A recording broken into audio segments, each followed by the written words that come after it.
Come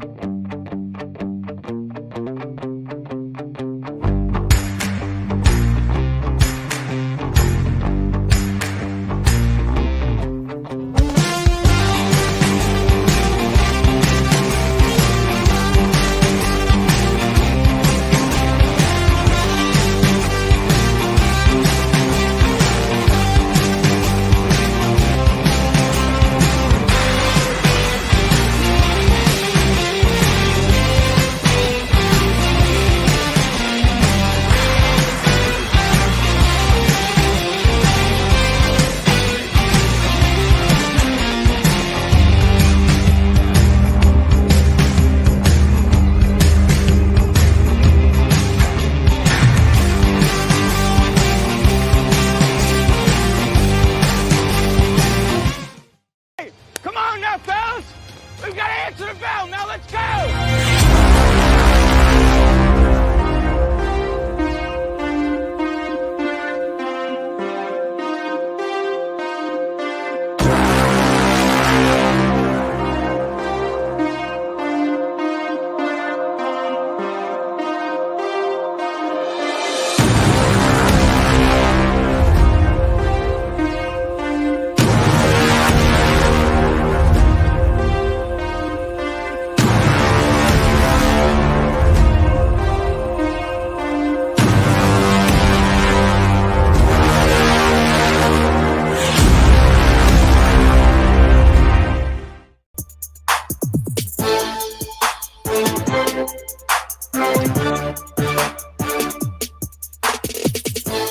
Good Monday afternoon. Welcome into Main Street Sports Today, presented by Mid-Tennessee Bar and Joint. I'm Chris Yao, joined by Maurice Patton. And man, what a show we have lined up for you. We have got a ton of reacting to do in the world of sports, whether it's college football, NFL, baseball, and more. I mean, there was some WNBA action over the weekend, by the way, and one team has moved on. And so it's a lot. There's a lot going on. NASCAR's playoffs, first round ended. And of course, we'll talk more about that on Wednesday with Heather Williams. But yeah, just a lot going on. We're going to get to the headlines. The world famous Heather Williams, by the way, following her radio debut. Yeah, with PRN. So, and look, there's a lot going on right now. This is, again, one of those shows that we could probably do 3 hours, but we're not. Don't say that too loud, Dave. Watch out now. Okay. But yeah, it's going to be a fantastic show. I'm looking forward to it because we do have Joe REXRODE who's going to join us. And when we get Joe, it's kind of like when we get Teresa. You can literally talk about anything. And we will. And we'll get into Vandy, VOLS, Titans, who knows what else. So stick around for that. That'll be in the second hour. Of course, we've got Terry McCormick's top of the hour Titans report as well. That's coming your way at 3 o'clock. All of that and much, much more here on today's show. Mo, how's it going? How was your weekend? Weekend was awful, and Monday's not much better, to be honest, but, we're going to get through it. We are going to get through it. Mondays are never fun. This weekend was rough for me, so I understand. It's mostly just because I had to deal with kids and cars. Kids and cars are never kids good. And cars. It's not easy. That pretty well covers it. Kids and cars. They're both going to be problems. If you know, you know. Yeah. But and kids in cars for long periods. That's an even worse That's situation. The worst. Yeah. So, because especially yesterday we had a birthday. My great aunt, who I share a birthday with, turned 80 will turn 80 on Thursday, and we had her birthday party, and so all the kids were there, which meant no naps for the kids. And then we left at like 5 o'clock. So, of course, the naps took place on the way home, an hour and a half before bedtime. So now we've got kids who are not sleepy at bedtime because they napped on the way home. You want to talk about ready to, and I'm trying to finish up, of course, work for our newspaper. It was a wild weekend, but so we got through it. We're going to get through today. It is a Monday mirror. We are going to look back at the weekend, and we'll get the results and today's schedule on the rundown. This is the Rundown. The Monday Rundown is brought to you by Zion Christian Academy. ZCA offers a faith-based, Christ-centered education in Murray County. Give them a call today at 931-388-5831 or visit zioneagles.org to schedule your appointment today. Zion Christian Academy, prepared for college, equipped for purpose. Justin today is an anonymous moose, and you are something I've never heard of, an Auric? Auric? Yes. O-R-I-C?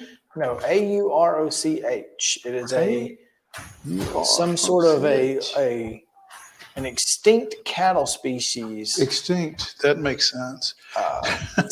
There you go. But bulls, it looks like a big, like a longhorn bison, which is massive, by the way. So, yeah, There you go. Okay. Football action on Friday. Antioch defeated McGavock 28-12. Independence goes up to Shackle Island and dominates the Buccaneers 28-7. It was Brentwood 20, Summit nothing. McCallie a 29-15 win over Brentwood Academy. Watertown falls to Cascade and the champions 28-21. While Centennial blank Springfield, same score as a week ago for the Cougars, 35-0. I like that a lot. Prairie 28, Cheatham County 21, and Grace Franklin 36 wins over Clarksville Academy. Clarksville Northwest falls to Franklin Road Academy 55-7, and Clay County with a 48-36 win over Portland. Page blanks Coffee County 28-0. Creekwood 14-6 win over White Creek Davidson Academy. 7 win over St. George's, while Columbia Academy gets a 42-30 win over Donaldson Christian. Coverage on MainStreetMurray.com of that one from Mo. Dixon County 42, Kirkwood 12, and boy, were we wrong. Eagleville 35-0 over Huntland. Joe Burns falls to East Robertson 49-12. Ezel Harding downs Ballard Memorial of Kentucky 48-0. And NBA gets their first win of the year over previously undefeated Father Ryan 24-20. And again, boy, were we all wrong. Forest. Well, at least we had some company on that one. Plenty of company in that one. We were by ourselves on that other one. Yeah. Forest downs White House Heritage 47-21. Friendship Christian 56. Republic 8. Glencliff a 37-28 win over Maplewood. Waverly downs Harpeth 22-21. In overtime. By the way, Harpeth is they do not deserve the 1-4 that they're sitting at. Well, and it's been controversial both times in both instances. They don't deserve it. Hey, keep your head up, Harpeth. You guys are going to find your spot. Hendersonville downs Siegel 28-21. It was Henry County 63, Hunters Lane 12. Hillsborough was a 42-14 win over Kenwood. Spring Hill gets a big win over Lawson 27-14. Columbia Central blanked Lawrence County 31-0. Again, coverage on that one on Main Street Murray as well. And Green Hill a 31-21 winner over Lebanon. Also, East Nashville with a 27-13 win over Liberty Creek. Lipscomb Academy with a 24-10 win over Ensworth. Loretto edges Lewis County 24-21. Middle Tennessee Christian 56, Webb School 6.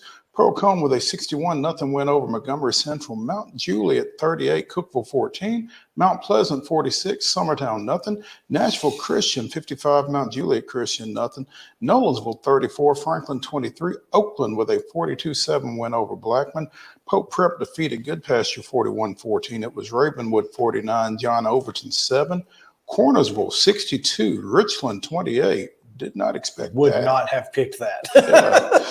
Riverdale with a 41-6 win over Rockvale. Rossview defeated Clarksville Northeast 40-0. Smyrna with a 16-0 win over Laverne. Station Camp downs Greenbrier 26-20. It was Stewart's Creek 28, Cane Ridge 13. The Ravens still winless. Stratford with a 42-14 win over Sycamore. Gallatin Downs hosts Warren County 56-7. Clarksville with a 48-7 win over West Creek. Monterey defeated Westmoreland 35-14. It was Marshall County 53, White House 14. Shelbyville with a 42-8 win over Wilson Central. And in 8-man football, it was Franklin Classical 30, Zion Christian nothing. Volleyball action on Friday. Gallatin down Blackman 2-1. St. Agnes Academy also defeated Blackman 2-0. It was Cleveland 2, Ravenwood 0. Same score over Martin Luther King for Cleveland. St. Agnes was a 2-1 winner over Gallatin. Siegel defeated Murfreesboro Central 2-0. It was East Hamilton 2, Murfreesboro Central nothing there as well. Ryle, Kentucky was a 2-1 winner over Oakland. Oakland did defeat Dobbins Bennett 2-0. Nolensville 2-0 over Riverdale, while Riverdale beat Bowling Green, Kentucky 2-1. Page 2, Rockville 1, Green Hill 2, Rockville 1. And Siegel blanked White House Heritage 2-0. Valor Collegiate 2-0 over Lebanon and Station Camp. And Spring Hill was a 3-0 winner over Marshall County. Did you get Valor Collegiate? I did. Okay, my bad. On Saturday, Blackman defeated BGA 2-1, also defeated Hoover 2-1. Summertown with a 2-0 win over Blackman. It was Cleveland 2, Christ Presbyterian 1. Eagleville 4 victories, all 2-0 over Fayetteville, Tullahoma, Goodpasture, and Lincoln County. Maryville with a 2-0 win over Gallatin. Gallatin defeated Greenville 2-0. Ravenwood with a 2-1 win over Gallatin. It was Loretto 2, John Carroll Catholic of Alabama 0. Also Loretto over Hartselle. Loretto over Ardmore 2-0. 2-1 over Madison County of Alabama and 2-1 over Plainview of Alabama.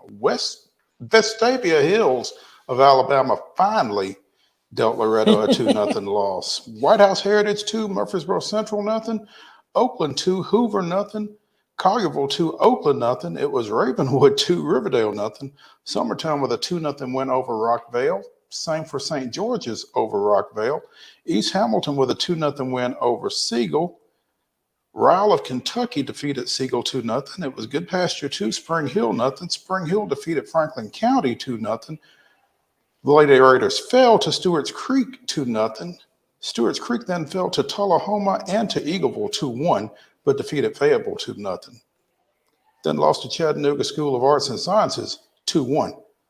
Summit with a 2-0 win over Valor Collegiate. Valor Collegiate defeated Green Hill 2-0. Girls soccer action Friday. Giles County 3, Cornersville 0. Martin Luther King and Hume-Fogg 2-2 draw. Kirkwood was an 8-0 winner over Kenwood, and Stewart's Creek was 5-0 over Laverne. Middle Tennessee Golden Eagles defeated Antioch 7-2. On Saturday, Chattanooga Christian was a 3-0 winner over Mount Juliet. Father Ryan defeated Greenwood of Kentucky 2-1, and on Sunday, Houston was a 7-0 winner over Hendersonville.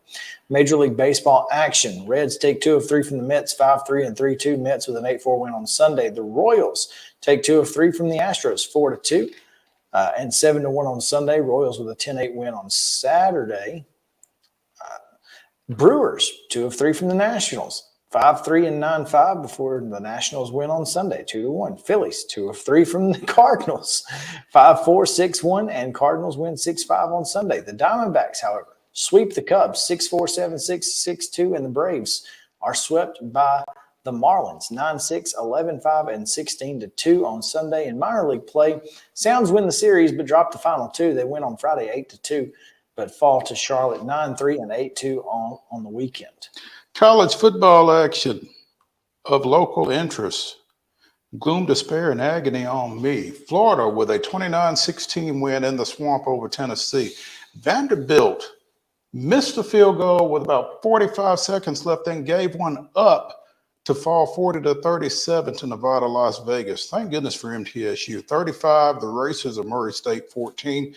Tennessee State wins the John Merritt Classic 27-25 over visiting Gardner-Webb. And Austin Peay laying the smackdown on East Tennessee State's 63-3.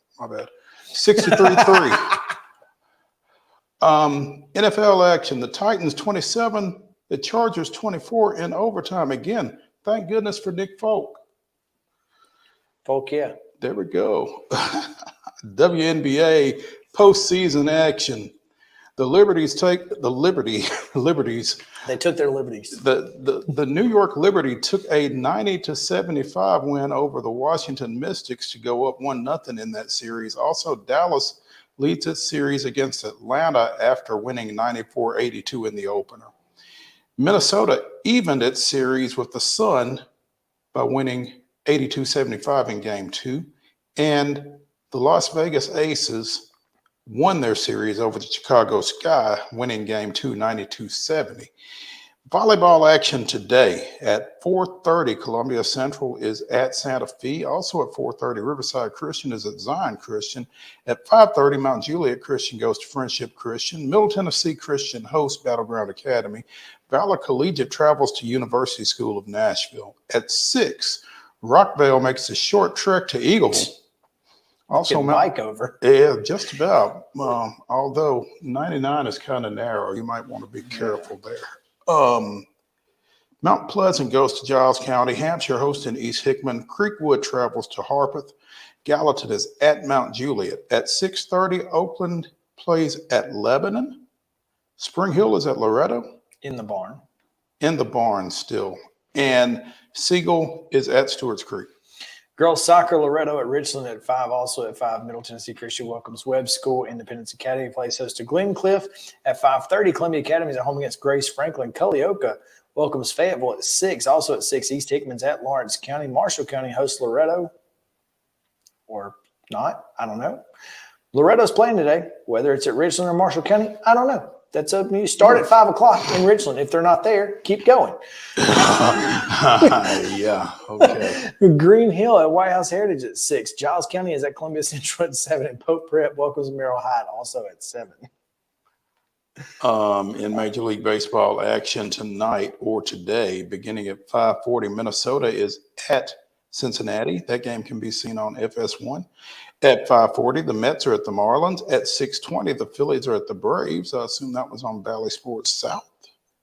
Brewers at St. Louis against the Cardinals at 6:45, and at 7:10, the playoff-bound Orioles are at Houston. That's awesome. Yeah, I don't know that they've clinched the AL East yet, but they are definitely in. So, also, NFL Monday night doubleheader-ish. At 6:15 on ESPN, you can see New Orleans at Carolina if you want to. And at 7:15 on ABC. And I think you can actually see this now everywhere. I think Nexstar and Direct got their beef handled. So Cleveland is at Pittsburgh. That might be a good one. That's your rundown.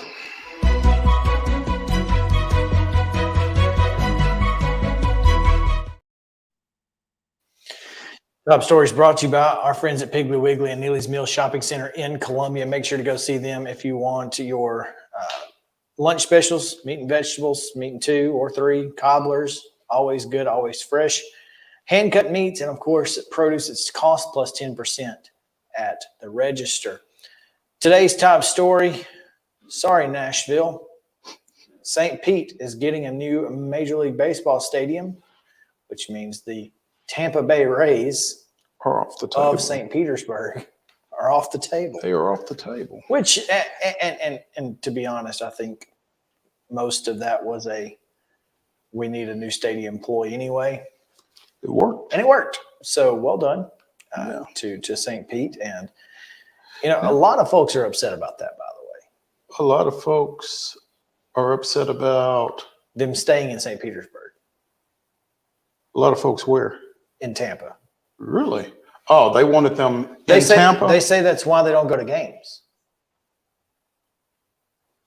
Because they don't want to have to deal with going to St. Petersburg, which going on that bridge is, with traffic, is a lot. How far is it? I don't know, but you would think that St. Petersburg would be big enough to have fans. Yeah, I mean, I wouldn't think that.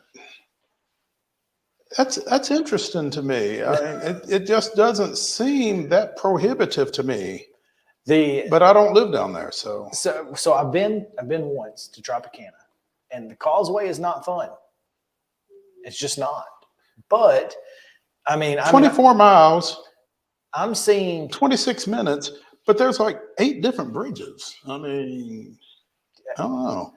all I know is I saw one tweet that said only the Rays could get a new stadium or would be the ones to build a stadium exactly where no one wants a stadium. And I'm like, Well, that's why it was so easy to get, probably. because nobody wanted that. So they're apparently building a battery type, entertainment district with hotels and whatnot. And obviously that's At a cost of 1.2 bill with a B. That's pretty solid. 30,000 seats. Yeah, they're going down in seating Fixed dome. by about 20. Yeah, No much like retractable. Nashville, no retractable roof, because that adds another, $500 million right there. Yeah. It is 1.7. I mean, if I'm St. Pete, though, I wonder why they're not the St. Petersburg Rays. I was gonna say that. I don't understand it. It doesn't make a whole lot of sense. I mean, it's not like we're necessarily any more familiar with Tampa than St. Pete. Now, it doesn't make a whole lot of sense to me, but hey. Flixbus.com says the distance between Tampa and St. Petersburg is 19 miles, which takes as little as 25 minutes with our fastest rides. So maybe some of these Rays fans in Tampa can hook up with Flixbus and make their way over starting in 2028 when the new facility opens. I mean, it looks solid to me. I mean, and again, anything to get rid of the tropic, that white roof or red roof or whatever color the roof is that day. To me, it just seems like it's a big win for the Tampa St. Pete area. Now, there are some people who will absolutely tell you that this is a horrible deal. But I'm sure.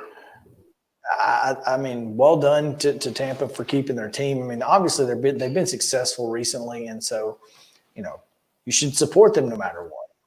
And they're not any farther away from Tampa than Atlanta is from Atlanta. So, well, I think Atlanta is far from Atlanta because they wanted a different clientele. They will. So to I mean, speak. and there was nowhere to build what they wanted to build. I mean, downtown, you couldn't have done what they did. Why? At the TED. But they were able to get Mercedes-Benz built. Yeah, but they built it on the parking lot and then made a parking lot out of the Georgia Dome. Just like what they're going to do here in Nashville. Mm-hmm. They couldn't have added the battery to. Does that make sense? That's what I'm saying. That I think is the goal for most of these stadiums going forward. I mean, as you see with the Titans and now Tampa, I think Atlanta has kind of become the poster child for how to create additional long-term revenue. And for Tampa, it's going to be even better because it's a dome. Like Atlanta isn't a dome, so they can't use the actual stadium year round like Nashville and Tampa will be able to do. You don't have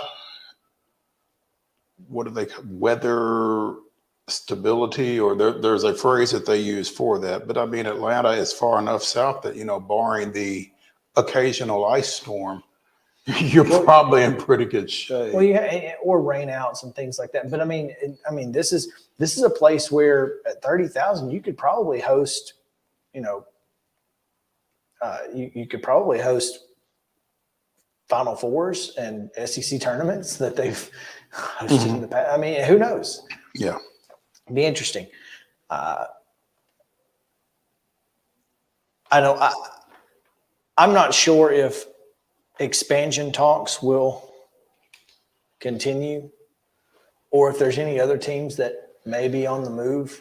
that Nashville Well, could be considered for? We heard about the White Sox a few That's weeks true. ago. I mean, Oakland is, I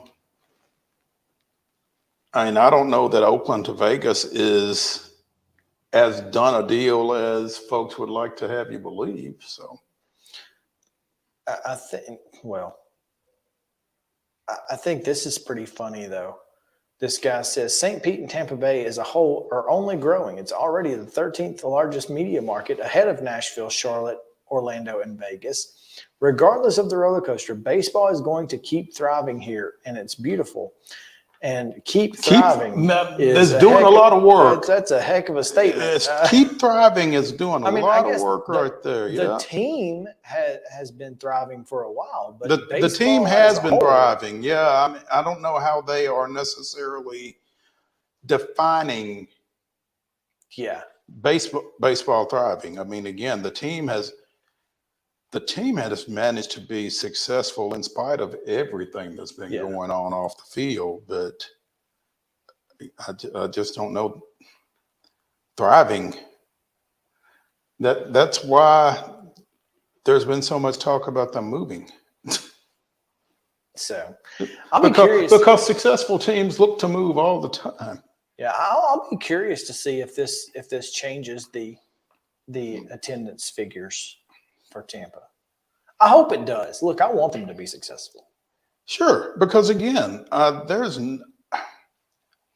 can't imagine being in a city that loses a professional sports franchise. I mean, it's an awful thought. I hate it for Oakland. I mean, they got there in the mid 60s, and they've had success.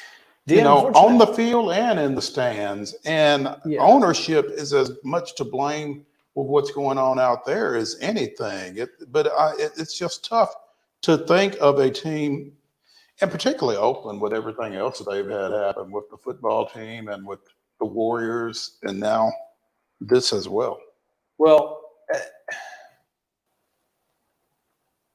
the thing with Oakland, and again, I mean,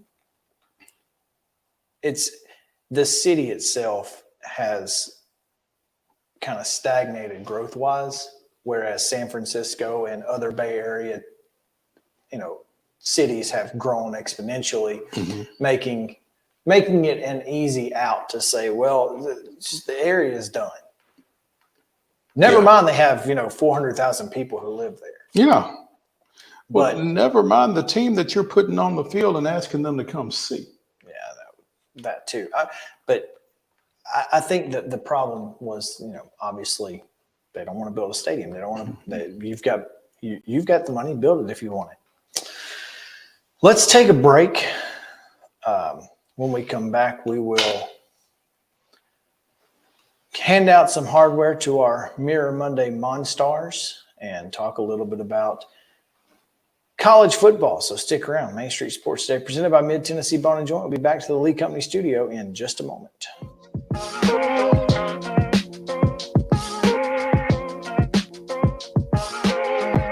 Mid-Tennessee Bone & Joint treats your orthopedic injuries and existing conditions. Our trained physicians will get you back in the game faster.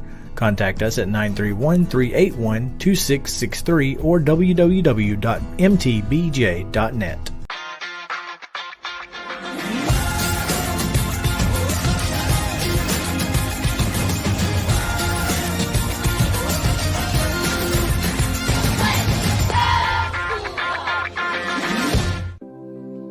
Custom Stone Handlers supplies over 600 distributors and suppliers with quality stone products. Along with River Stone, we produce and distribute over 100 building, landscape, and other bulk products. Our goal is to provide quality products, service, and partnerships to ensure our customers' success. We firmly believe that the measure of any person or company is how they treat other people and customers. Give them a call at 931-490-4990 or visit CustomStonehandlers.com. With Lee Company technology, the best handymen are hands-off. Lee Company techs have been using visual findings and other smart technology tools for years to add transparency and virtually take customers along. You see what we see. whether we're in a crawl space or on a roof. With Lee Company, technology helps us help you, no matter what's happening in the world or at your house. You can't see the sights without the sounds. From the crack of the bat to the roar of the crowd and everything in between, discover what Hit City has to offer. Spend your nights cheering on the Nashville Sounds at First Horizon Park with giveaways, fireworks shows, theme weekends, and more. Single game tickets are on sale now. Visit NashvilleSounds.com to claim your seat today. Piggly Wiggly, located in Neely's Mill Shopping Center, is Columbia's locally owned and operated Cost Plus 10 grocery store dedicated to serving the community with low prices and smiling faces. Piggly Wiggly offers fresh, hand-cut meats daily, as well as daily hot plate lunches from their deli counter. You're certain to see smiling faces and a helping hand when you're here at Piggly Wiggly. Come by and check out our fresh produce, high-quality meats, and more. Down home, down the street, we'll see you at the Pig. Mid-Tennessee Bone and Joint has been the official sports medicine provider for Murray County Schools for more than 40 years.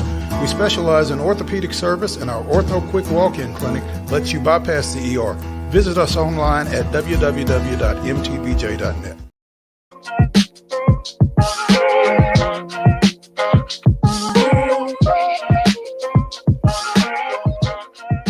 Welcome back in Main Street Sports today, presented by Mid-Tennessee Bone and Joint. Chris Yao, Mo Patton, and we've got a little hardware that we like to hand out, some helmet stickers on. Without the stickers? Yeah, no stickers. On our Monday Mirror Monstars segment. Again, if you want to sponsor this segment, we'd love to have you do so. Those stickers would look pretty cool. A little one-eyed. We need one horn. Flying purple. Flying purple, yeah. One-eyed, one horn. Flying purple people eater. That's what I was trying to get to, but I couldn't remember what the next word was, and so you got me with the horn there. One horn. All right. Mo, have you got a little Monstar action to throw out at us? You talking to me? Yeah. Yeah. It's Monstars, but I'm telling you, Donaldson Christian thought he was a monster, period. Monte Baldwin, 307 rushing yards and 3 touchdowns on 26 carries and 4 tackles, all for loss with a sack,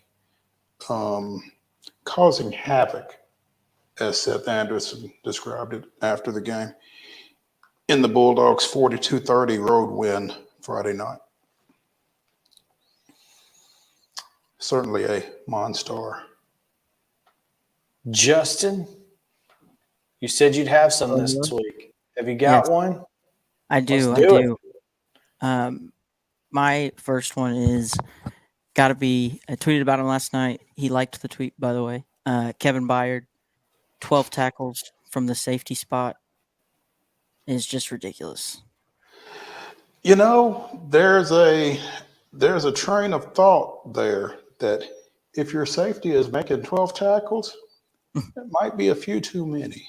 You know, now, I guess it's better for him to make them than not, but you would like for your safety to not be presented with the opportunity to make 12 tackles. But nevertheless, certainly no knock on the mayor of Murfreesboro. Unless there's some safety blitzing or, it would certainly not be ideal to go there. But again, at least he made them. So my first one, I'm gonna go Marquez Cooper out of Ball State. Yeah, carried it 22 times, 177 yards, had a touchdown, but this guy has been doing it consistently. Almost 200 yards every game this year for Ball State. So Marquez Cooper, solid start to the year for him. Okay. All right. My second Monstar,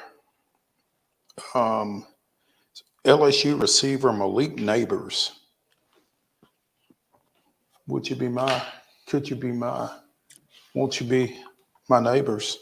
13 catches, 239 yards, 2 touchdowns, and 1 truck stick of a poor Mississippi State defensive back on the sidelines in the Tigers' 41-14 win in Starkville. Okay. Justin? I hate to be biased and keep going Titans here, but It's okay. The bounce back from our boy that we never had a doubt in, Ryan going 20-24 with a passer rating 123, second highest he's ever had. So rumors of Ryan Tannehill's demise were greatly exaggerated, huh? Apparently. Yeah. Yeah, you like that bounce back, and I'm sure we're going to talk more about that as the show progresses. But yeah, that was great to see after the Week 1 performance in New Orleans. Yes, and I feel like he certainly feels better about it. Won't have to answer nearly as many questions today. But I just think it's funny, and again, you and I kind of chatted back and forth on this last night on Twitter, but.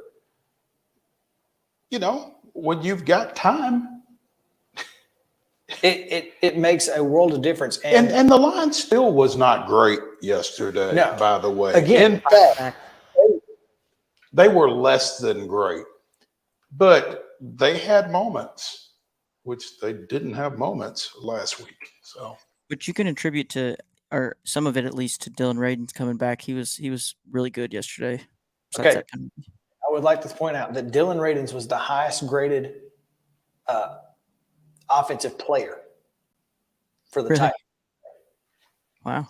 And Chris Hubbard was perfect on pass blocking. Hubbard was perfect? Did not get beat, not once. I hear that. So there will be a lot of people that watched yesterday's game that will be shocked to hear that Chris Hubbard was perfect. So I'm just telling you. Hey. You do kind of wonder who's doing the grading, but okay. This is right. I don't get rating. But if PFF, if they do anything right, it's offensive line. Mm-hmm. They're very iffy on everything else. But who really knows if they're doing offensive line right or not? Well, yeah. But pretty impressive for those two. Yeah.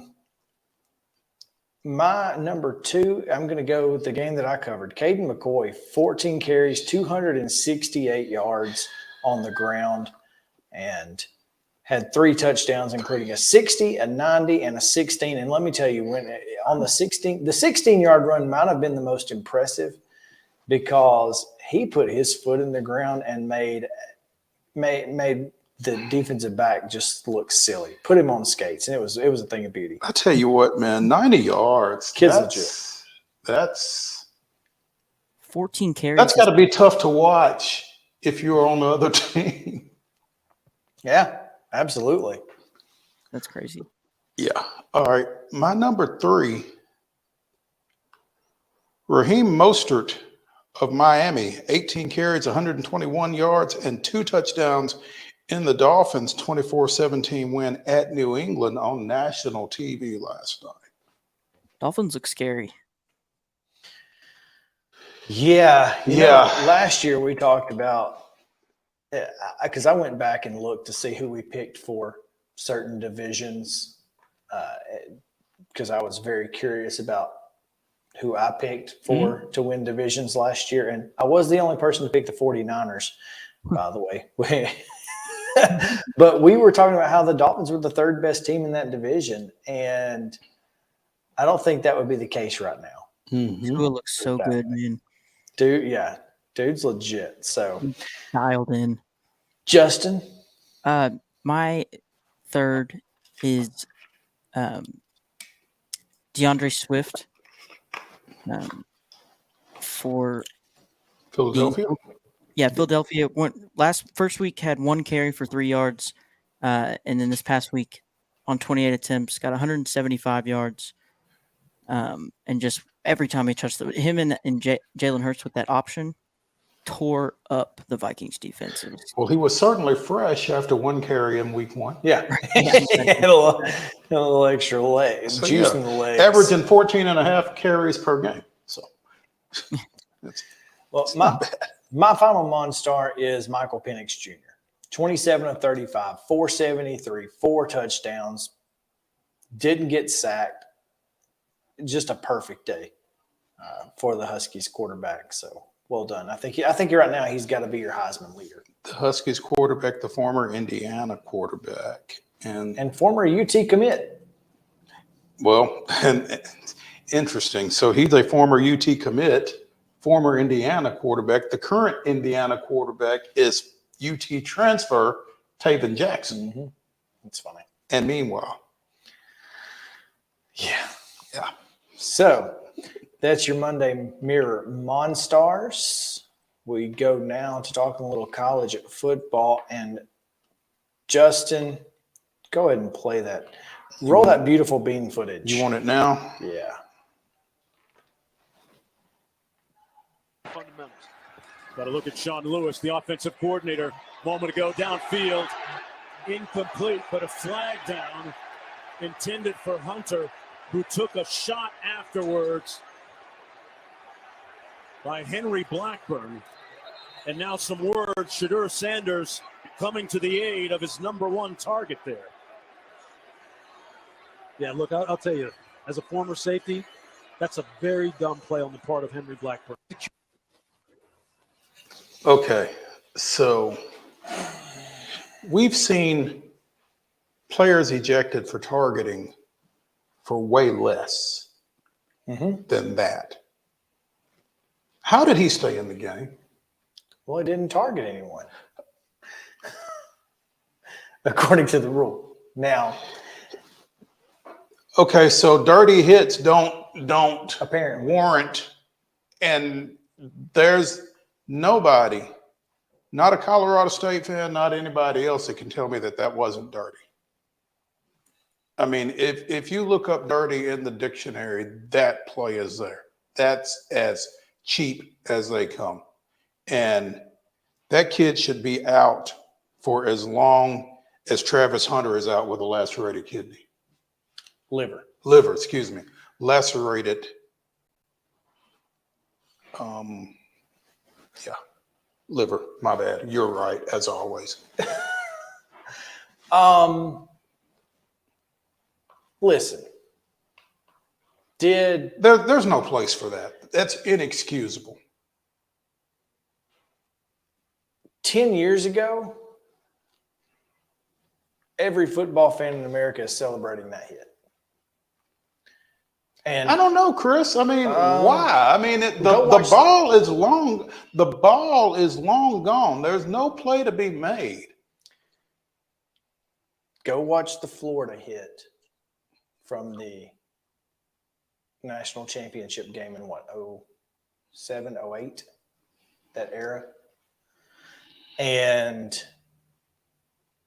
not only did he do the exact same thing, he actually led with his helmet.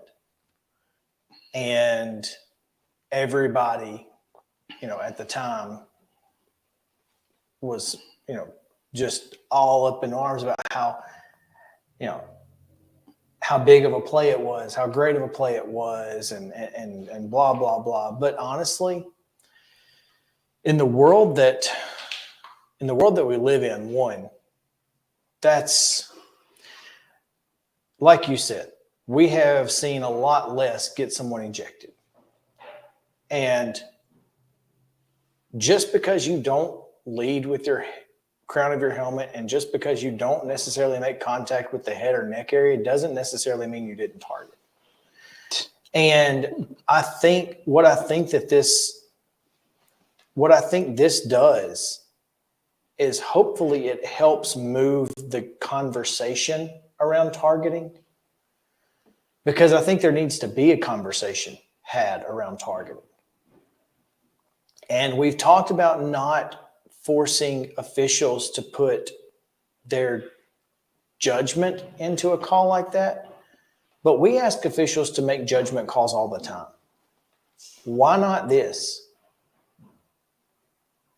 Why not allow for a replay official or a white hat to make that judgment call on whether or not the hit was malicious? Because this is an instant where you could say that hit was malicious. And I don't know if you realize this, but that kid's a captain. He has a C on his jersey. I mean, I know that there will be plenty of people that will, want to excuse it and say, it's the rivalry. It was heated. Everybody was amped, blah, blah, blah. There's no excuse for being cheap. It's certainly been a lot more leaning toward it's a cheap shot, even from Colorado State fans that I've seen replying to videos. I'm pretty surprised by what we've seen from a lot of folks on Twitter, but pleasantly surprised. Mm-hmm. So I guess that's part of it. But yeah, I just feel like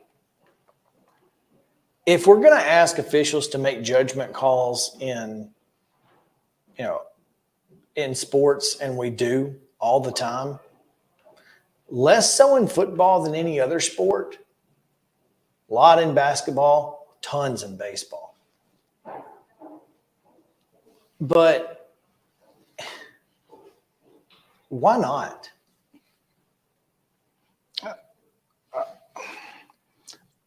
I feel like for officials, the overriding intent of what they do is to get it right.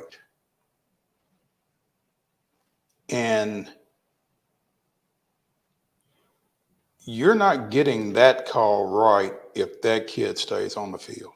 Well, they don't get it right 70% of the time. 7 times out of 10, they don't get targeting right. Because they don't care if the receiver or the ball carrier lowers their head. They don't care about that. It's forcible contact to the head or neck, automatic. Did he hit his head? Yeah. Why did he hit his head? Doesn't matter. And I think that's a problem because, again, a replay official should be able to buzz down and say, in our opinion, this hit was malicious. It's a flagrant 2. He's gone.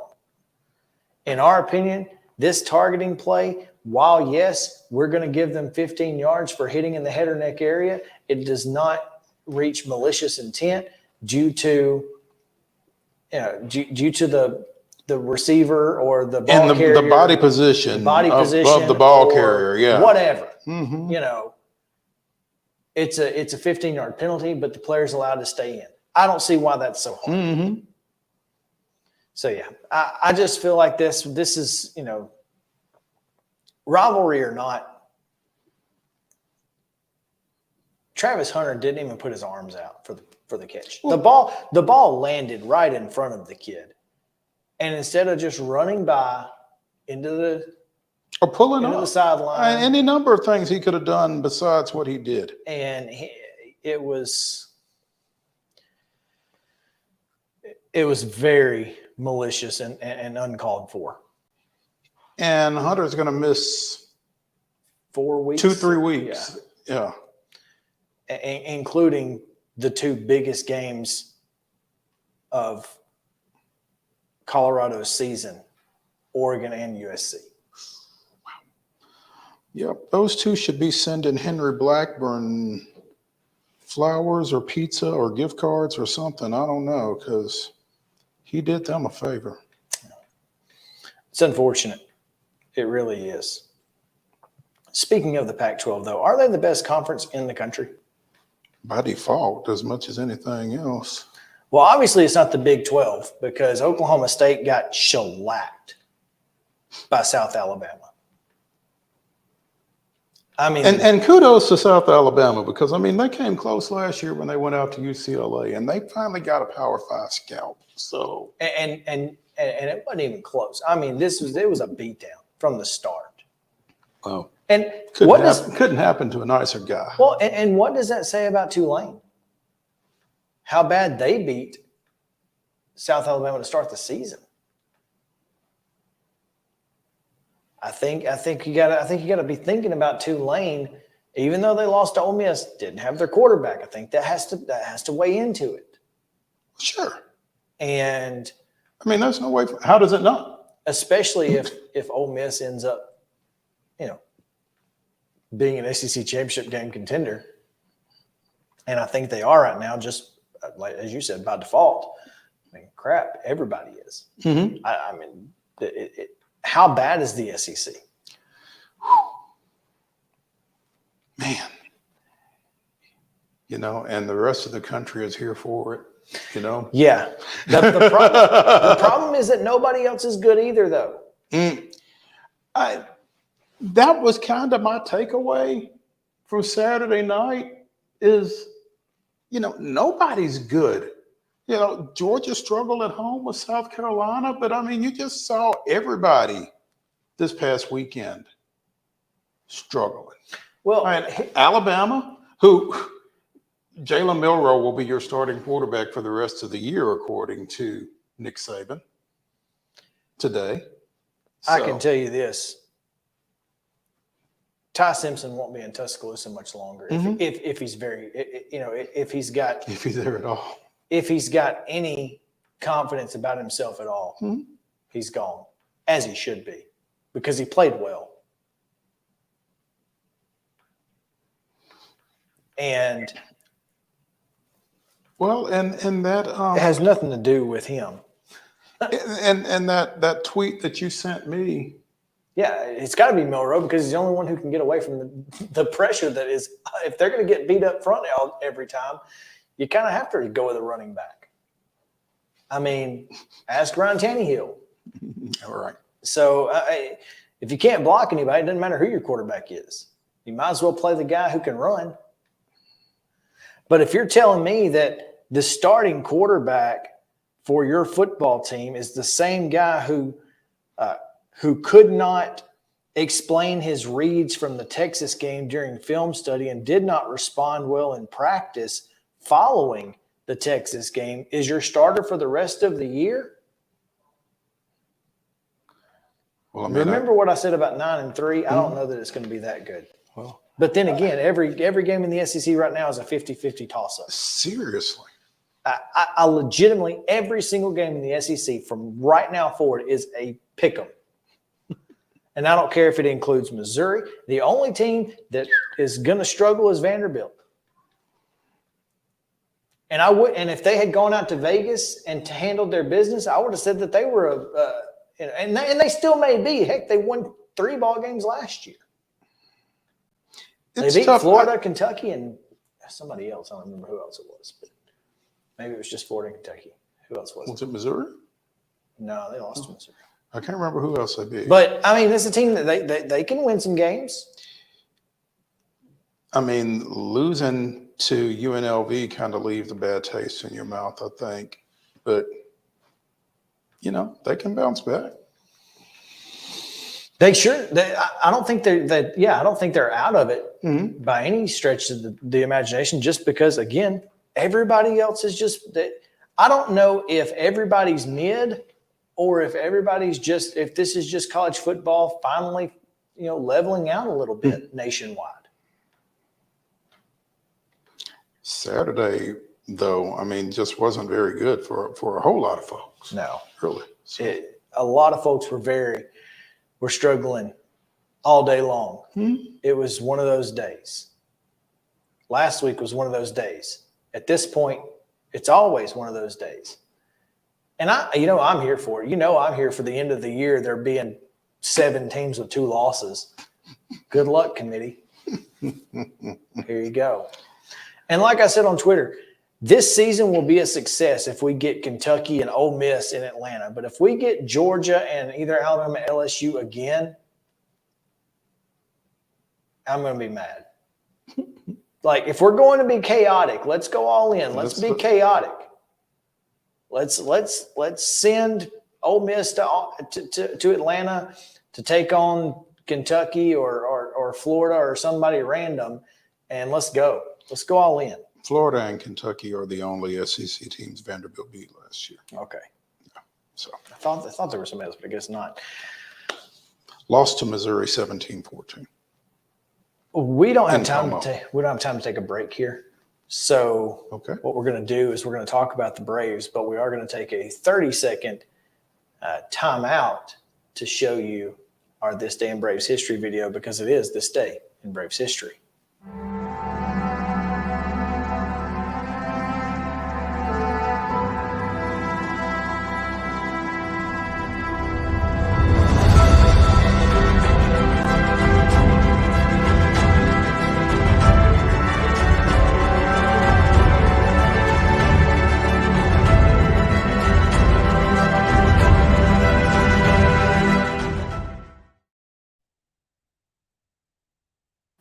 September 18th, 1962. I'm going off the top of my head now because I can't find my cursor to get back up here.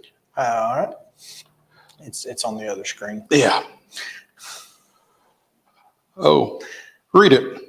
Hank Aaron hits his 40th homer of the season, and Tommy Aaron drove in 3 of Milwaukee's 6 runs over the team's final 3 at-bats in a 10-5 win over the visiting Dodgers.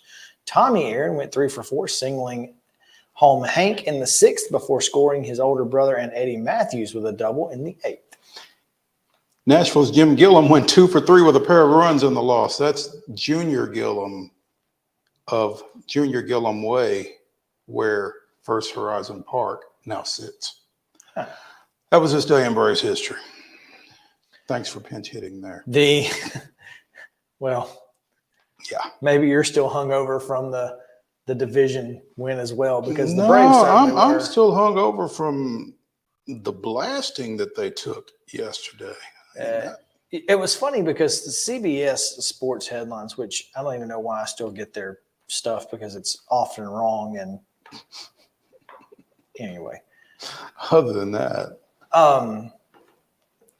they sent out a push notification on Saturday that said Marlins blowout Braves 11-5, and I'm like, y'all realize it was 5-5 in the 8th inning, right? Like, it wasn't a blowout. They were lost by 6 runs. They were a little ahead of themselves, actually, yeah, like by a day. It's like now yesterday that was a blowout. That was a blowout. I mean, it was like it was 15-0, wasn't it? I don't Before know Ozuna hit the 2-run homer. But listen, I was at an 80-year-old's birthday party and thanking God that I was there, because I just kept getting notifications. Boom, home run. Boom, home run. Boom, this. Boom, that. And I'm like, I'm sorry, what? It's 9-0, huh? How? And yeah, it was just a bad weekend for the Braves. And again, they clinched the division. They go down to Miami, have to travel, still on the road. There's a lot that goes into it. But, starting pitching and offense kind of were there. It was just the defense the bullpen that struggled. Well, did you see, was it David O'Brien that posted the Braves, who was it? It was like Tonkin, and he listed a bunch of relievers that we are not going to see in October. It was like that they gave up 16 of the 24 runs over the weekend. So I guess there's that. Yeah. Here it is. Schuster, Hand, Tonkin, Rodriguez, and Nicky Lopez gave up 20 of the 36 runs. So we're not going to see Nicky Lopez on the bump. No, I hope not. Because you have to be losing by or winning. Can you be winning? I thought you had to be losing. So yeah, okay. Well, maybe we'll win. Well, maybe. But Elder and Morton also gave up 10 of those. So we don't think Brad Hand makes the postseason roster? I think he's got to, unless there's a left-hander out there that,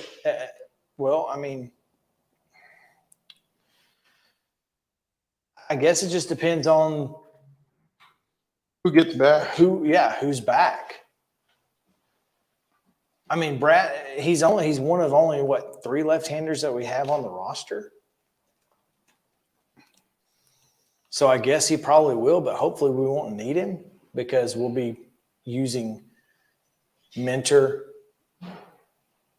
and Iglesias late. So here's a question. Is Jesse Chavez going to make the postseason roster? Do we know injury? He's still rehabbing. But he did pitch all week with Gwinnett. How many appearances did he make? Well, he started 6 days ago. So I guess that's good. I mean, he's got to get back in time to get a couple of appearances in before the season is over with. And again, they got what? 3? Well, they got a couple of weeks. There are 3 weeks before the Braves actually play a meaningful October game. Yeah, they got 13 games left. So I guess he's got time at this point. But yeah, I feel like he's going to end up being back. But is he left-handed? No, he's not left-handed. He's not left-handed, but he's your long-term. He's your long relief guy if necessary. So I don't know. If he pitched it all for Gwinnett and felt good about it, I feel like this is you get him on back up here. You get him back up and go from there. So, yeah. But yeah, bullpen did not look good. Offense did not look good at times, but congratulations to Matt Olson. Congratulations to Matt Olson. We'll give again. I thought there were some really good. There were some moments. There were some positive offensively where the Braves looked really good. So it's it's not good to give up grand slams in consecutive games to Jazz Chisholm. I mean, if you're going to give up to anybody, might as well be him. I don't mind it being Jazz. In 3.1 innings, 3 1/3 in Gwinnett for Jesse Chavez, he has given up 2 hits, no runs, and struck out 6 with a opponent's batting average of 167 and a 0.90 whip. Sounds like he's about ready to go. I think we'll be fine. I think we'll see him soon. We may see him this week. So we do need to take a quick break here. Mo, do we have a lineup yet? Haven't looked. Falling asleep. Because I'm curious if we see no lineup yet. No lineup yet. You're curious if we see Acuna back out there today? So fair question. Glad they did. Glad they went ahead and took him off that Miami turf and just said, "Listen, let's just get home. Let's get you home. Let's just get home." All right, we'll take a break. When we come back, top of the hour, Titans Report with Terry McCormick. So stick around. Main Street Sports Today, presented by Mid-Tennessee Bone & Joints, back after this.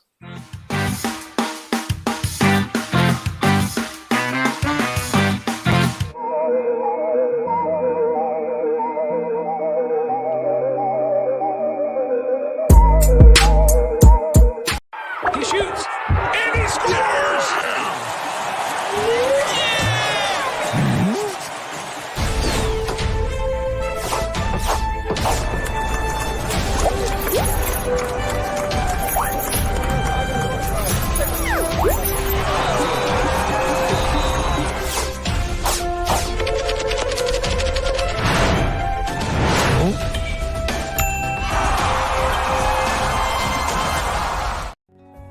Since 1975, Mid-Tennessee Bone & Joint Clinic has treated the orthopedic needs of Middle Tennessee residents. The trained physicians provide surgical options and minimally invasive options to treat all orthopedic needs. The walk-in clinic, OrthoQuick, helps you bypass the ER while treating sports injuries and acute needs Monday through Saturday. Visit MTBJ online at mtbj.net or on social media at Mid-Tennessee Bone Joint Clinic.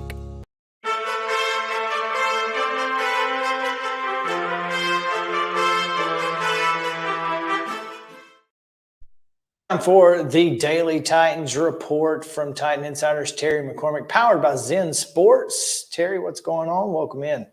Thanks for having me. Yes, it is the Titan Insider Daily Report powered by Zen Sports, making the bonus game and changing it for the better.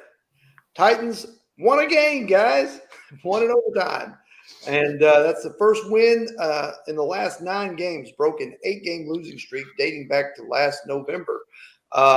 Certainly, I think Ryan Tannehill was able to alleviate a lot of the concern about his game from week 1 by playing really solid football yesterday, had a couple of long completions, had a touchdown pass, had a touchdown run, and certainly looked better than he has in a while.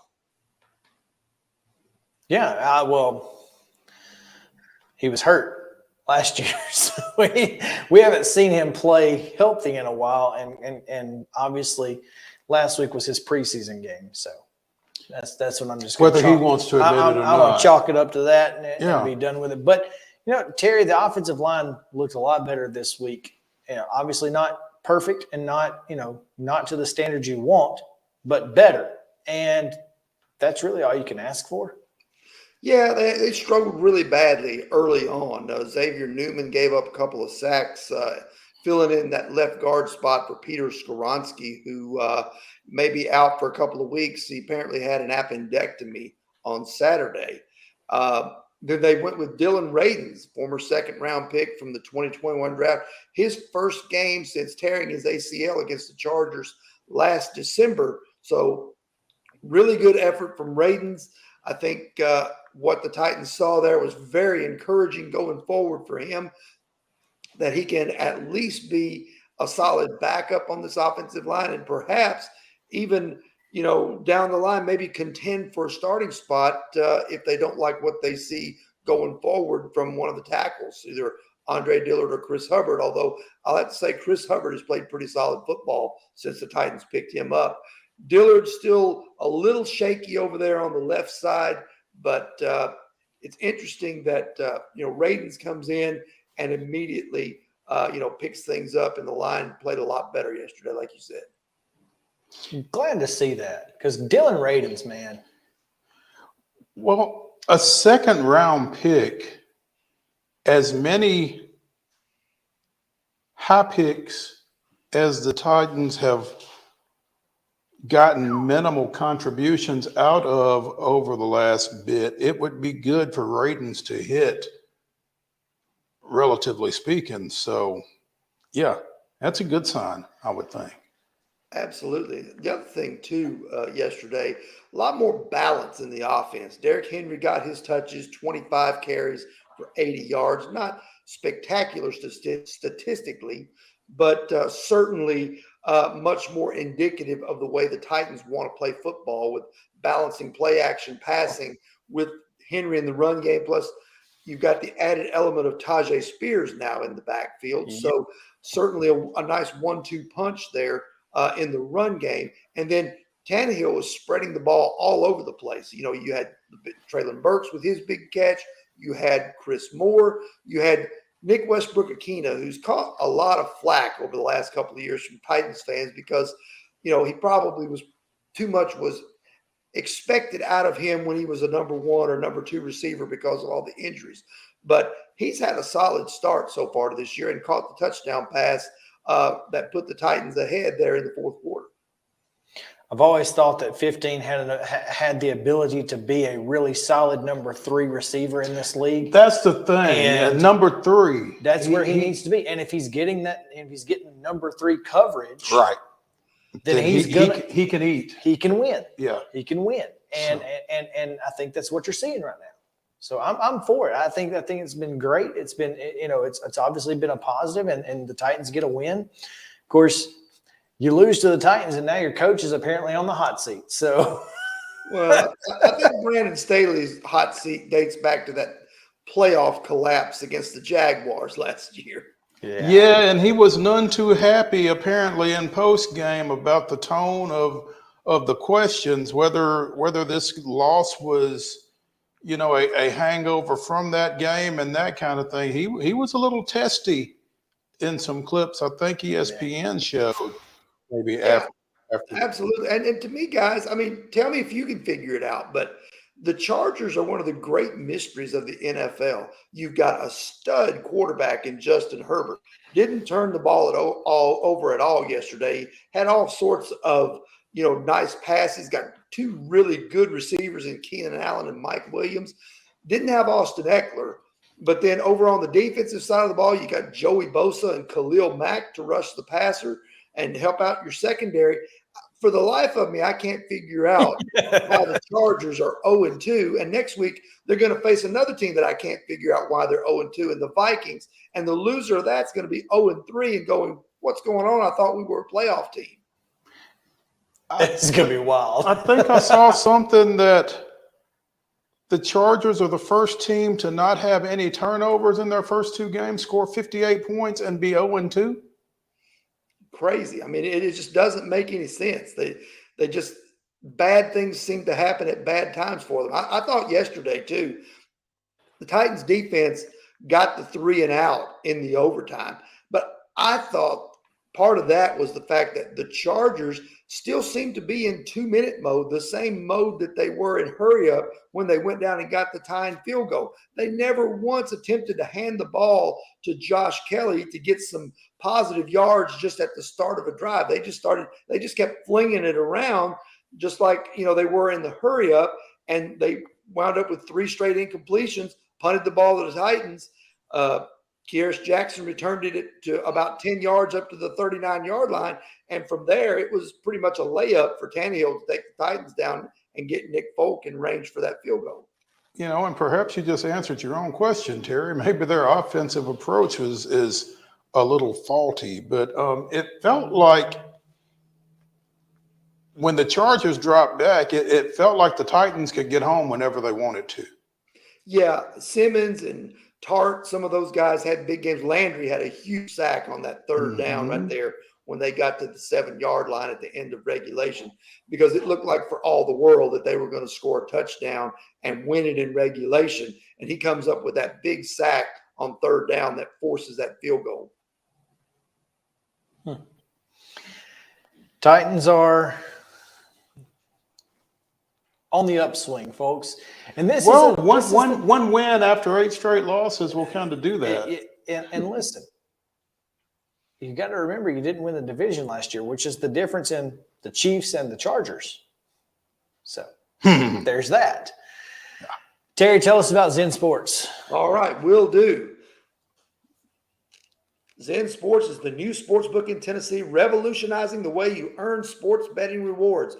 With Zen Sports, your rewards are cash rewards. You bet with real money, and now you're rewarded with it too. Earn 5% cash back welcome bonus for your first 15 days when you sign up with code MAINSTREET, MAINST. Keep betting and keep earning every month after that up to 3% cash back rewards on your betting volume. And best of all, earn cash commission on your referral bets with Zen Sports Referral Rewards Program. Zen Sports, betting just got better. Gambling problem? Call 1-800-889-9789. Terms and conditions apply. Must be 21 and older to bet and in Tennessee.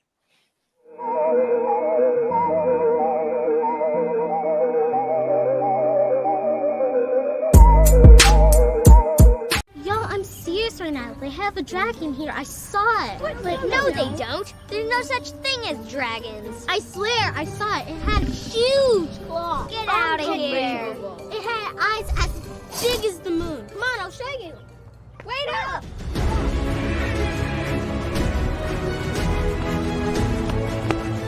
Do you hear that? We're almost there. Whoa! I told you so. That is a dragon. Mockingbird Title and Escrow is an attorney-owned and operated full-service title company in Middle Tennessee. We get your deals closed without worry and fuss. We're a family business that offers the highest level of expertise in our industry when it comes to closing and funding your real estate transactions. And it's a job I really love. I'm passionate about this. I'm enthusiastic about this. I like to think we're pretty well-rounded and can deal with a wide range of needs and a wide range of clients. Call 615-274-8698 today. Tired of hanging lights every year? We get it. That's why Southern Nights is here to help. We install programmable lighting on your home or business so you can enjoy beautiful, customizable lighting all year round. No more ladders, tangled lights, or cold nights outside. We do the work, you do the celebrating. Call Southern Nights today and take the hassle out of holiday lighting forever. For a free quote, give us a call at 931-241-3074 or visit our Facebook page at Southern Nights.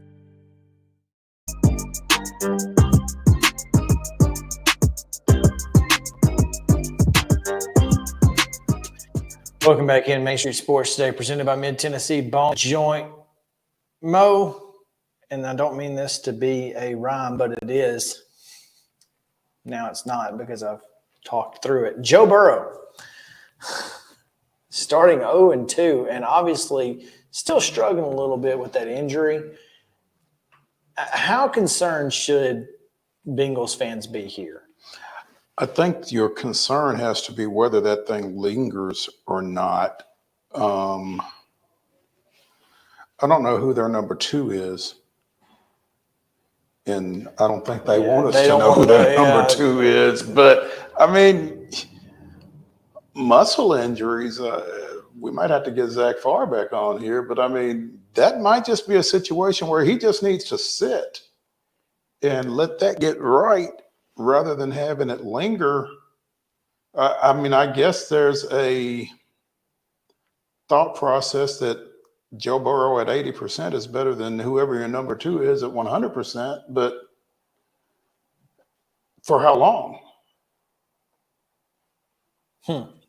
Yeah, you're right. I mean, this seems... And again,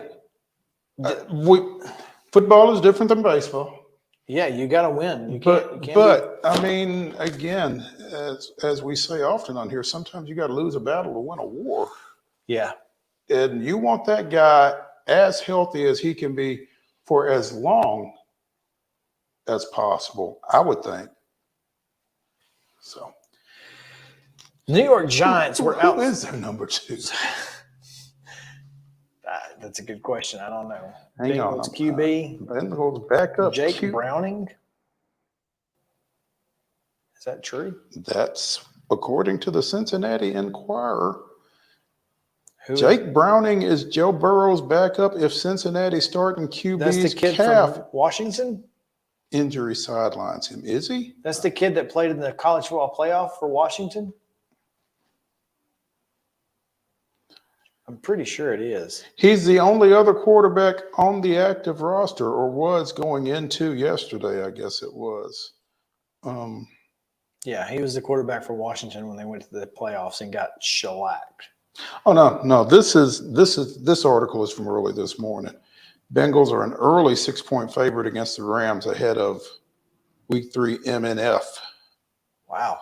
Burrow is expected to start a quarterback despite tweaking his calf during the fourth quarter of the loss to the Ravens, according to the Cincinnati Enquirer /Cincinnati.com, which I'm a little.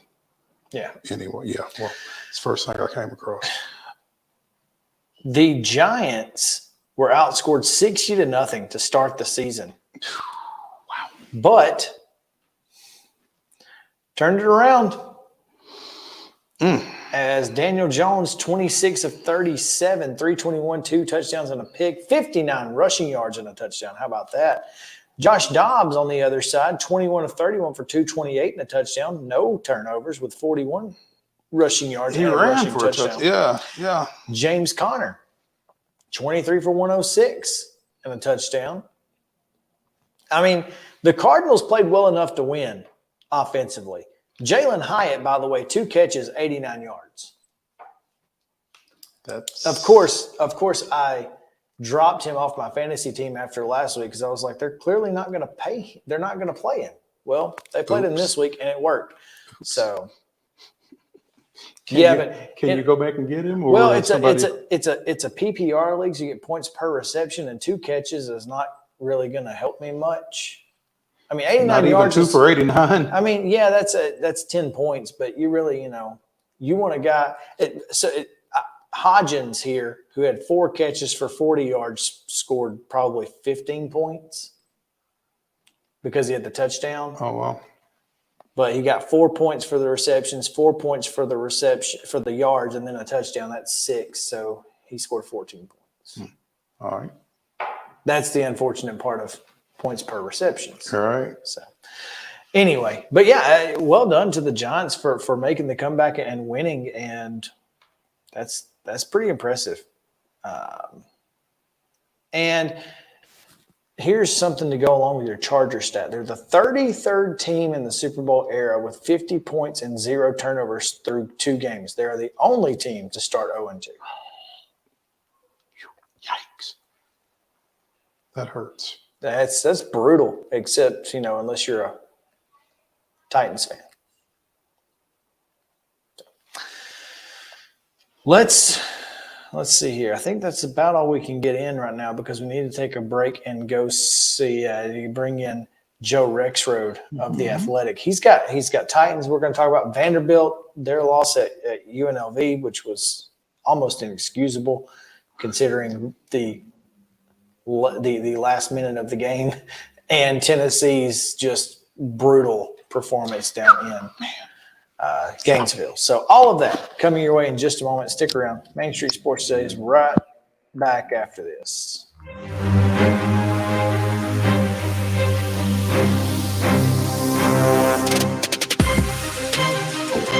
Mid-Tennessee Bone and Joint treats your orthopedic injuries and existing conditions. Our trained physicians will get you back in the game faster. Contact us at 931-381-2663 or www.mtbj.net.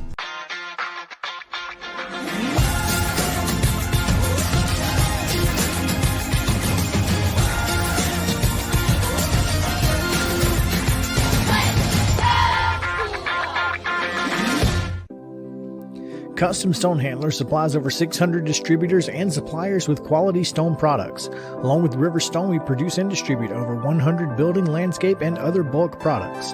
Our goal is to provide quality products, service, and partnerships to ensure our customers' success. We firmly believe that the measure of any person or company is how they treat other people and customers. Give them a call at 931-490-4990 or visit CustomStonehandlers.com. With Lee Company technology, the best handymen are hands-off. Lee Company techs have been using visual findings and other smart technology tools for years to add transparency and virtually take customers along. You see what we see, whether we're in a crawl space or on a roof. With Lee Company, technology helps us help you, no matter what's happening in the world or at your house. You can't see the sights without the sounds. From the crack of the bat to the roar of the crowd and everything in between, discover what Hit City has to offer. Spend your nights cheering on the Nashville Sounds at First Horizon Park with giveaways, fireworks shows, theme weekends, and more. Single game tickets are on sale now. Visit NashvilleSounds.com to claim your seat today. Piggly Wiggly, located in Neely's Mill Shopping Center, is Columbia's locally owned and operated Cost Plus 10 grocery store dedicated to serving the community with low prices and smiling faces. Piggly Wiggly offers fresh, hand-cut meats daily as well as daily hot plate lunches from their deli counter. You're certain to see smiling faces and a helping hand when you're here at Piggly Wiggly. Come by and check out our fresh produce, high-quality meats, and more. Down home, down the street, we'll see you at the Pig. Mid-Tennessee Bone and Joint has been the official sports medicine provider for Murray County Schools for more than 40 years. We specialize in orthopedic service, and our Ortho Quick Walk-In Clinic lets you bypass the ER. Visit us online at www.mtbj.net.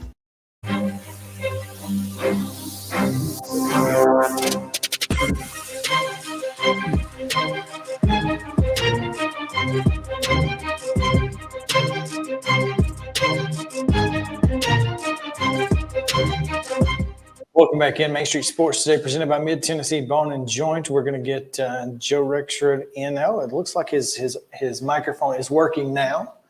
So we will bring in Joe Rexrode of The Athletic to join us here on Main Street Sports Today, presented by Mid-Tennessee Bone and Joint.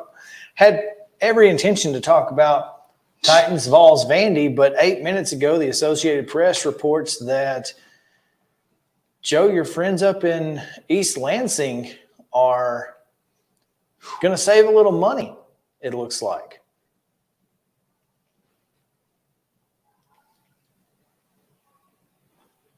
Joe, can you hear us?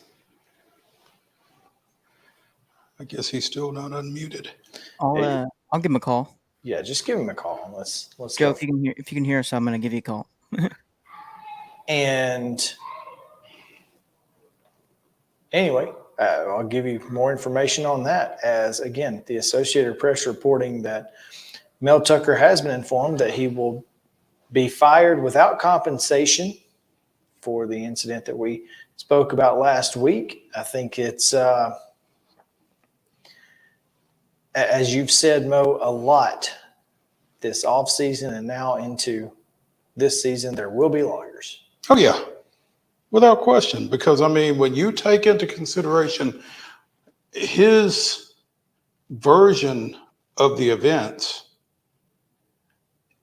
you know, firing for cause certainly is debatable.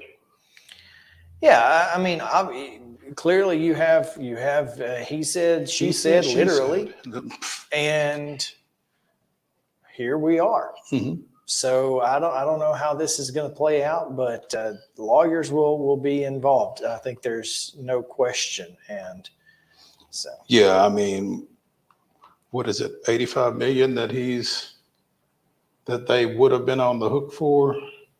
I mean, I don't know what his buyout is necessarily. I think it was all guaranteed. I think it was 10 for 100 guaranteed. Oof. And there's Joe now, I believe. Joe, welcome in.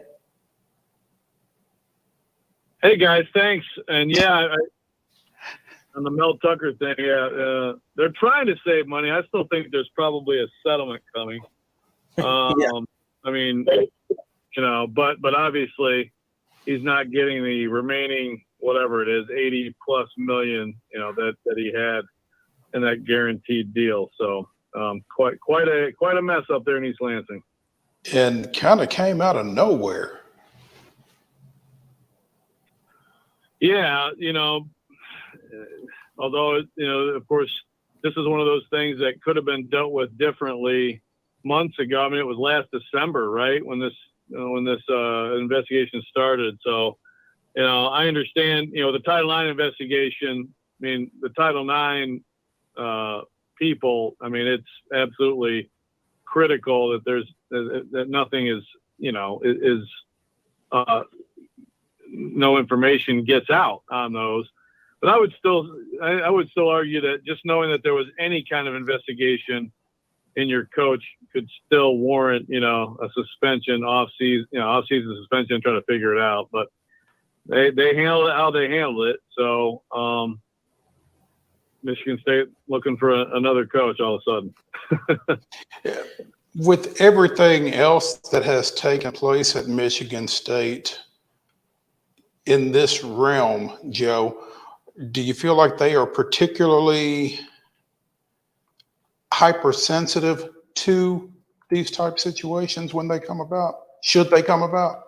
Yeah, I think so. I mean, look, I think obviously in this situation, there's a lot of, I mean, I don't know. There's two sides to this story, and there were a lot of really long phone conversations between Mel Tucker and Brenda Tracy along the way here, and then they both deleted all these texts. So I mean, the situation itself that's kind of separate.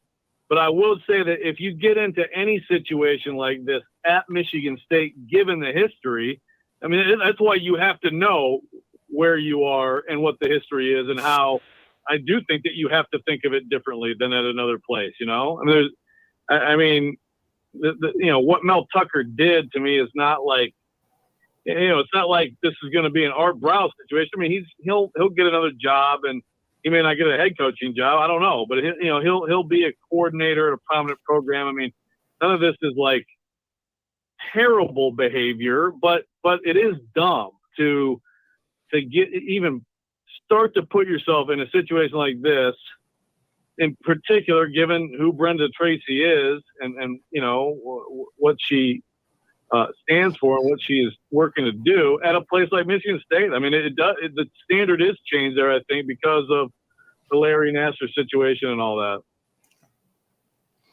Joe REXRODE of The Athletic joining us here on Main Street Sports Today, presented by Mid-Tennessee Bone and Joint. Yeah, it's a tough situation up there for sure. Also tough situations in Knoxville and in Nashville right now, I would imagine, Joe, coming off of the Saturday night performances by both Tennessee and Vanderbilt. Yeah, two very different. I mean, two huge downers for both teams. I mean, you know, Tennessee should have been able to go win in Gainesville and had big aspirations this season. And of course, Vanderbilt should have been able to go win at UNLV and make bowl hopes, you know, realistic, at least an outside chance at them, realistic heading into the SEC. And very different ways to lose. The Vols just got their butts kicked in a very embarrassing performance. And then Vanderbilt, I talk about an incredible night of ups and downs, you know, up 17-0, down 30-17, big comeback. But then, you know, to be in position to win it after that interception and somehow lose that game in regulation is truly amazing. So, you know, it's just, that's I know for the long suffering Vanderbilt fan, that probably looks a little familiar the way that game ended. You know, there's a lot of different creative ways Vanderbilt has lost games over the years. And for Vols fans, you know, I'm seeing some overreaction. I'm not surprised. I'm seeing some overreaction to this, but ultimately, you know, it was, I mean, 3 of the last 4 road trips for Tennessee under Josh Heupel, they've just been throttled. And in 2 of those 3 cases by inferior teams. And, you know, that's really a problem. They're becoming a very home road, different kind of team. And every team is to some extent, but this is a little much. Yeah. Joe, UT first. I mean, I sat there watching that game all night, Saturday night, and I just could not figure out how a team that was supposed to be good could look as bad as they looked. I mean, are they not good? Well, look, I mean, it's a fair question. The thing is that, you know, the offense is clearly, you know, was going to take a step back, is taking a bigger step back than I thought, and it's been very clunky this year. But the defense, I really did think had a chance to be easily the best defense, take a big step this year. And I know the first 2 opponents were inferior, but, you know, just looking at the pass rush and looking at the speed on that defense, and I really thought the defensive front would have its way with a Florida offensive line that had played very poorly in 2 games. And so that was really jarring. I do think some of that was like, I mean, Florida's game plan was excellent. They had some really good stuff, but ultimately you still had chances to tackle people in the open field, and you're diving and grabbing grass and you're bumping a guy instead of tackling them. And, you know, it just seemed to snowball. So the defensive performance to me was the bigger surprise. Yeah. As you know, as I'm watching the game, it just seemed like there was a lot of misdirection. Well done by Billy Napier and the offensive staff at Florida, because it looked like watching a really good wing T offense at high school. I mean, there were backs going every direction, and you didn't know who necessarily had the ball at any point, and they blocked it really well. How much of that was, you know, how much did they miss Pilley? I mean, it seemed to be that he was a big piece missing on Saturday. Yeah, no, absolutely. He in a short period of time became one of their defensive leaders, and I think the combination of Pilley and Beasley is really good and will be good. And, you know, Elijah Herring is a very talented player. He's going to be a very good player for the Vols, but he made some mistakes. He made some mistakes without question. There's a drop-off there. But, you know, that still doesn't explain to me just some of the winning Florida did up front, and then obviously the defensive backs just had a terrible night. But I agree with you. Look, Billy Napier, I mean, you know, he's at Louisiana. That offensive creativity was, you know, got a lot of attention. And I got to say, I mean, that must have been a huge night for him and that program and that fan base, because obviously they haven't played well, and they win 6 games with Anthony Richardson at quarterback. But That's the kind of win that can really endear him to a fan base. Then you throw that together with the recruiting class, and it's big for them. But for Tennessee, I mean, it's just like I just can't buy like this. Oh, go to the swamp and there's some kind of a curse or it's in their heads or whatever. I mean, that's just go. I mean, you can play way better football than that. There's just no excuse for that. Someone sold their soul for this. I'm telling you, it makes no sense. It's the only possible solution at this point, Joe. It really is. A soul was sold, and that's just how it goes. Now, but on the offensive side of the ball, the offensive line is and was terrible. Cooper Mays and whatever happened to Gerald Mincy, apparently he was arrested or was cited for simple possession. I guess that warrants a full game suspension these days. Long gone are the days of the 90s where that was a two series and you're back in. I mean, they've got to improve.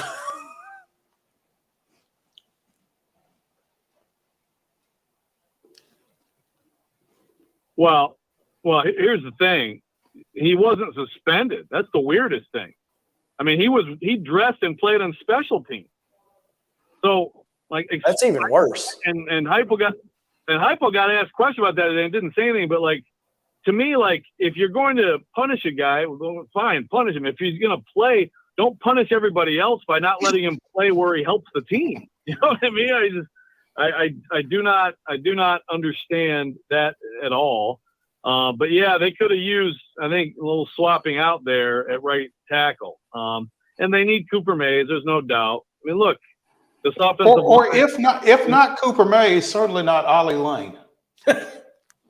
He struggled, no doubt. He struggled. And look, I do think, although I feel like this coaching staff is not letting Joe Milton, have enough opportunities to throw the ball, frankly, throw the ball downfield. I think it's probably not just a comment on him. It's a comment on the protection as well. And, I don't know. I don't know. Look, you lost a first round talent at right tackle, You think about the Alabama game last year and how important Darnell Wright was just to take care of his matchup against a top 5 pick. So, I don't know how much better it can be, but you would think with Cooper Mays in there, kind of move other people off the field or different spots, and they can get a little bit better. That's got to get a lot better than it is right now. Do you have to do some different things with Milton, get him out of the pocket, maybe make him a little bit more of a running threat? I mean, as long as the O-line continues to play like this? Yeah, maybe. It's one of those things where they go fast, so, I mean, the idea obviously is boom, ball's in his hands, ball's out, and but maybe move the pocket some or use him as a runner. He's not obviously among many things that have that just aren't as good from Hooker to Milton. He's not the runner Hooker was, of course. Now when he gets going, he's a load to bring down. But I think everything should be on the table at this point to try to get that offense going. But I just feel like they run so many screens, receiver screens, and swing passes, and it's like either that or a bomb. And it's like, man, with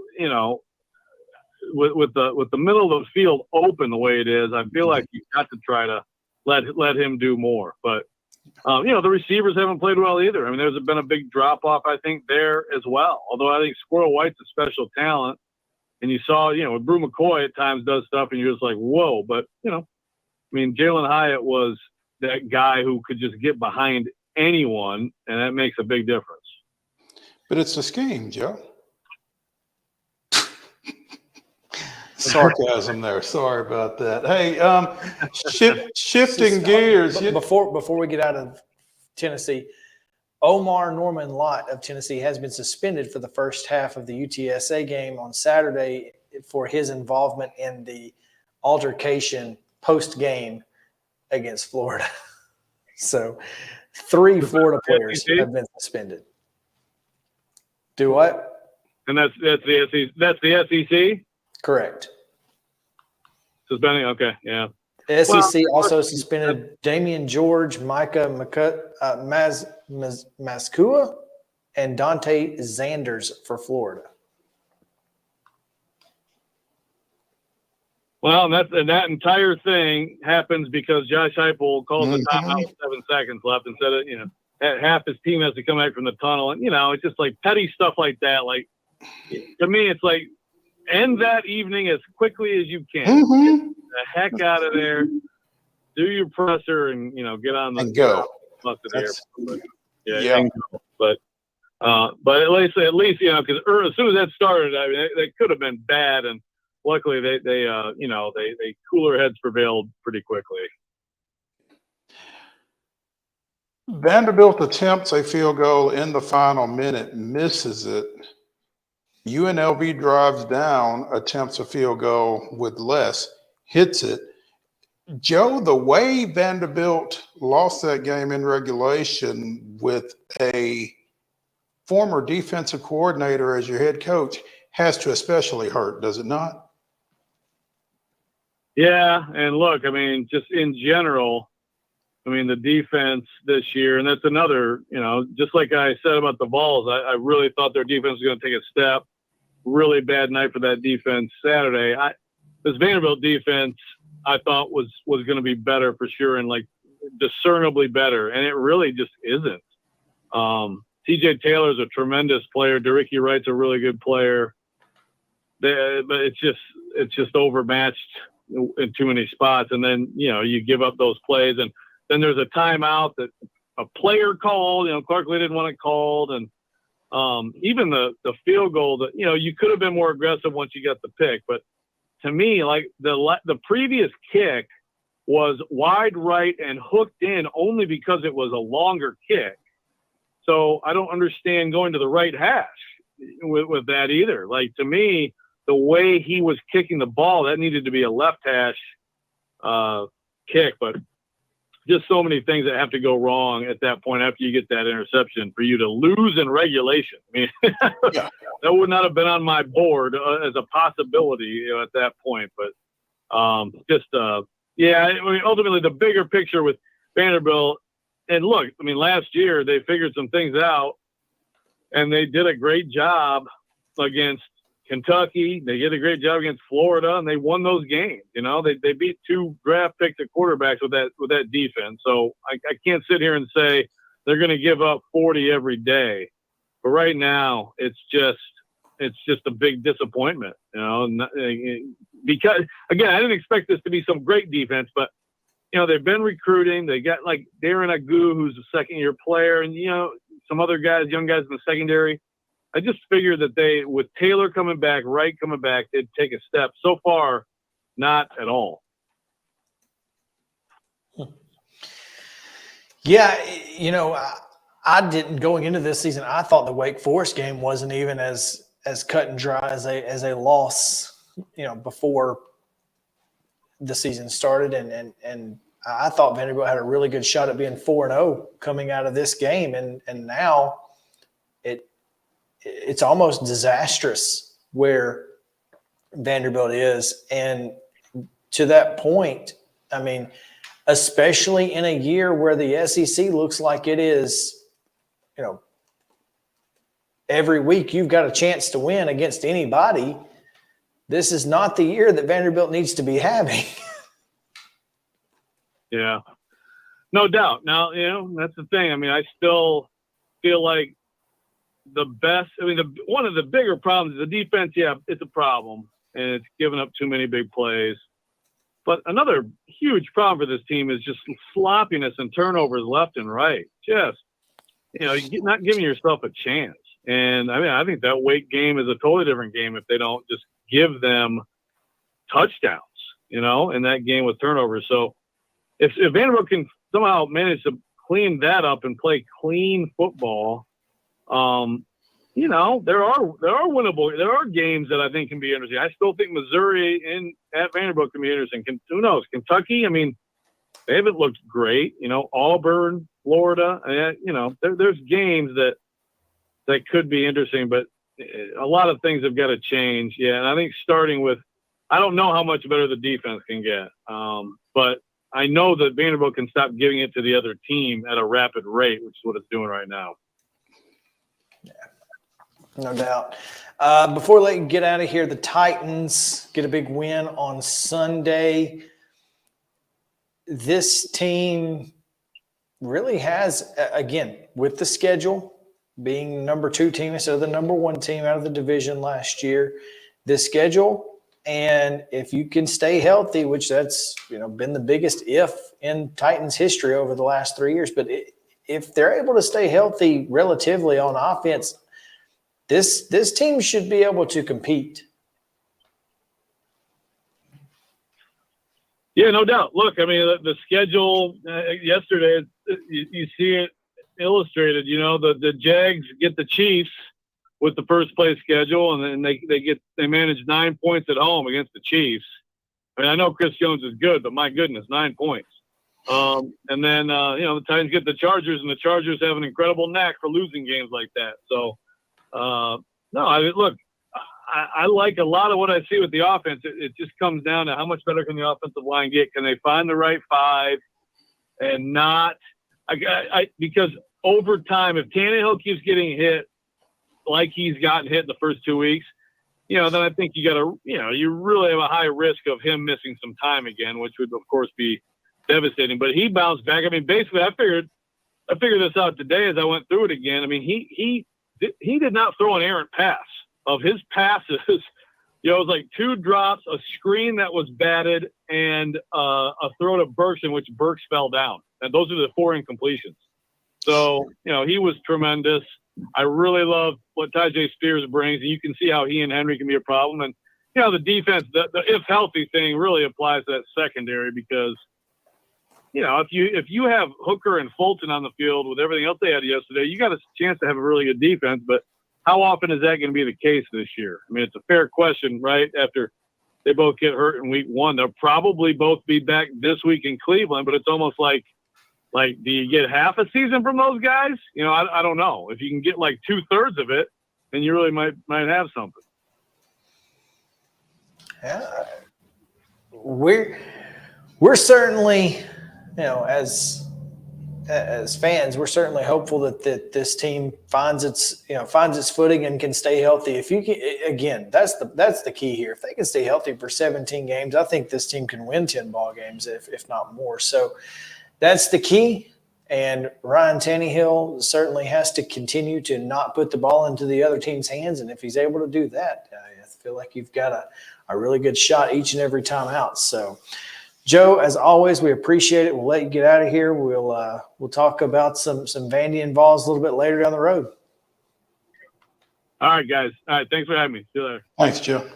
All right, we'll take a break here. When we come back, rapid fire reactions, but probably the AP poll, and we'll go from there. So stick around. Main Street Sports Today, presented by Mid-Tennessee Bone, joins back after this.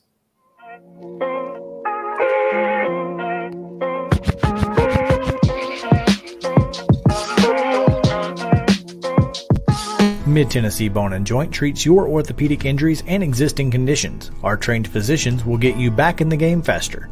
Contact us at 931-381-2663 or www.mtbj.net. With Lee Company technology, the best handymen are hands-off.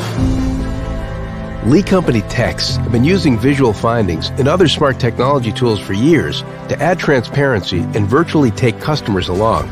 You see what we see, whether we're in a crawl space or on a roof. With Lee Company, technology helps us help you, no matter what's happening in the world or at your house.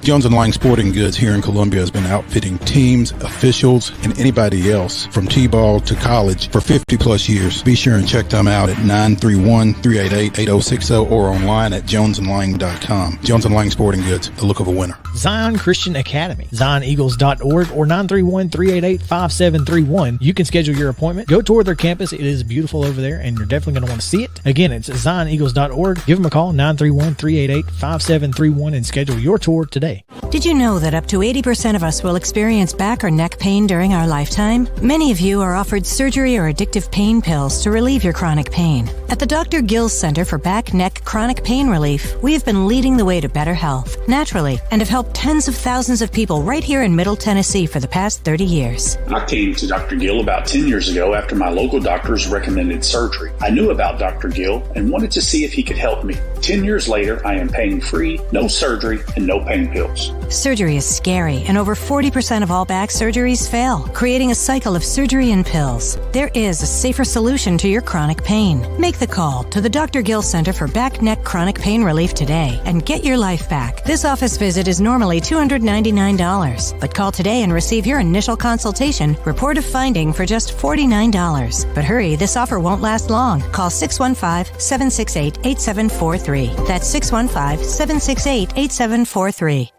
You can't see the sights without the sounds. From the crack of the bat to the roar of the crowd and everything in between, discover what Hit City has to offer. Spend your nights cheering on the Nashville Sounds at First Horizon Park with giveaways, fireworks shows, theme weekends, and more. Single game tickets are on sale now. Visit NashvilleSounds.com to claim your seat today. Mid-Tennessee Bone and Joint has been the official sports medicine provider for Murray County Schools for more than 40 years. We specialize in orthopedic service, and our Ortho Quick Walk-In Clinic lets you bypass the ER. Visit us online at www.mtbj.net.